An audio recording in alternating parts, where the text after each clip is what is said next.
అందరికీ నమస్కారం. నేను మీ Sangeetha. Welcome to mom Geetha steps. ఈరోజు కూడా ఒక మంచి ఇంట్రెస్టింగ్ టాపిక్తో మీ ముందుకు వచ్చేసాను. ఫ్రెండ్స్, ఈరోజు మనం ఏం చూడబోతున్నామంటే ప్రెగ్నెన్సీ టైంలో కాళ్ళ వాపు సమస్య ఎందుకు వస్తుంది, తగ్గాలంటే ఏం చేయాలి, వివరంగా ఇప్పుడు తెలుసుకుందామా?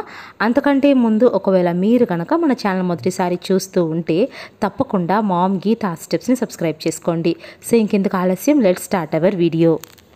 ప్రెగ్నెన్సీ అనేది ప్రతి ఒక్క స్త్రీ జీవితంలో ఒక ముఖ్యమైన పాత్ర అని చెప్పాలి. ఈ సమయంలో ప్రతి ఒక్క స్త్రీ ఎన్నో అనుభూతులను అయితే పొందుతుంది. ఇవన్నీ కూడా ఆమె జీవితంలో ఎంతో ముఖ్యమైన పాత్ర అయితే వహిస్తాయండి. ఈ సమయంలో స్త్రీ ఎంత జాగ్రత్తగా ఉంటే అది పుట్టబోయే బిడ్డకి మరియు ఆమెకి ఇద్దరికీ మంచిది. ఈ టైంలో మహిళ శరీరంలో అనేక మార్పులు అయితే చోటు చేసుకుంటాయి. అది ప్రతి స్త్రీ కూడా తెలుసుకోవాలి. గర్భంతో ఉన్నప్పుడు తనలో జరిగే మార్పుల గురించి తెలుసుకొని ఎప్పటికప్పుడు జాగ్రత్తలు పడడం చాలా ముఖ్యమని వైద్యులు చెప్తున్నారు. ముఖ్యంగా శరీరంలో జరిగే మార్పుల విషయానికి వస్తే ప్రెగ్నెన్సీ టైంలో ప్రతి ఒక్క మహిళలకు శరీరంలో మార్పులు ఖచ్చితంగా ఉంటాయండి. తన శరీరం అనేది వాపుగా ఉంటుంది. అదేవిధంగా ముఖము, కాళ్ళు కూడా వాపు అనేది కనిపించవచ్చు. ముఖ్యంగా కాళ్ళ వాపులు అనేవి ఉంటాయండి. కొంతమంది స్త్రీలకు 3 నెలల్లోనే కాళ్ళు వాపులు వస్తే మరికొందరికి 7-8 నెలల్లో కాళ్ళు వాపులు అయితే ఉంటాయి. అసలు ఈ కాళ్ళ వాపు సమస్య ఎందుకు వస్తుంది అని చూస్తే ఈ కాళ్ళ వాపుని ఎడిమా అంటారండి. నార్మల్గా బేబీ యొక్క అభివృద్ధి అనేది బాగా ఉండాలి అంటే నీరు బాగా తీసుకోవాలని చెప్తుంటారు. ఇలా గర్భవతిగా ఉన్నప్పుడు ఎక్కువ నీరు తీసుకున్నప్పుడు ఆ నీటిని శరీరం అనేది గ్రహిస్తుంది అన్నమాట. ఒకవేళ గ్రహించకపోతే ఆ టైంలో కడుపులోని బిడ్డ గనక ఆ నీటిలో అటు ఇటు తిరుగుతూ ఉంటే మనకు కాళ్ళలోకి నీరు చేరుకునే అవకాశం ఎక్కువ. అందుకే పాదాల్లో వాపు అనేది ఉంటుంది.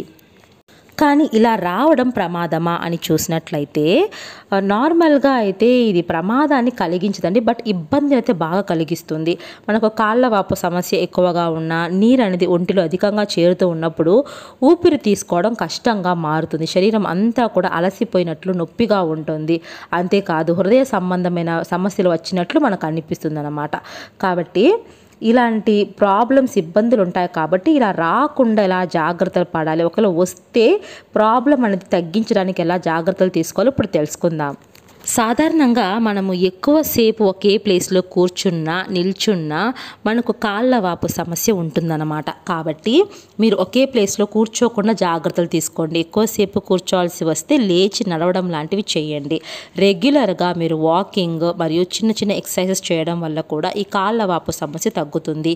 మీరు కూర్చుంటున్నప్పుడు లేదా పడుకుంటున్నప్పుడు కాళ్ళు అనేవి ఎత్తుగా పెట్టుకొని పడుకోండి. పిల్లోస్ అనేవి పెట్టుకొని కూర్చోండి లేదా పడుకోండి. ఇక నెక్స్ట్ చూస్తే కాళ్ళకు టైట్గా సాక్స్ అనేవి వేసుకున్నా కూడా ఈ నొప్పి చాలా వరకు తగ్గుతుంది. కాళ్ళ వాపు సమస్య ఎక్కువగా ఉన్నవారు వేడి నీటిలో అంటే గోరువెచ్చని నీటిలో కాస్త చిటికెడు ఉప్పును వేసి కాళ్ళను అందులో ఒక 5 మినిట్స్ పెట్టుకోవడం వల్ల కూడా రిలీఫ్ అనేది కలుగుతుంది. బట్ కొన్ని సందర్భాల్లో ఈ కాళ్ళ వాపు సమస్య ఎక్కువగా ఉండొచ్చు. అలాంటి సందర్భాల్లో మీరు ఖచ్చితంగా వైద్యులను సహకరించాల్సి ఉంటుంది. ఎందుకంటే మనం ఎన్ని జాగ్రత్తలు తీసుకున్నా వైద్యులు కనుక మనకు చెప్పారంటే మనకు భయం అనేది ఉండదు. కాబట్టి ఎలాంటి ప్రాబ్లమ్స్ ఉన్నా కూడా మొదటిగా డాక్టర్ను కలిసి సంప్రదించి ఆ యొక్క సమస్యను పరిష్కరించుకోవడం మంచిది.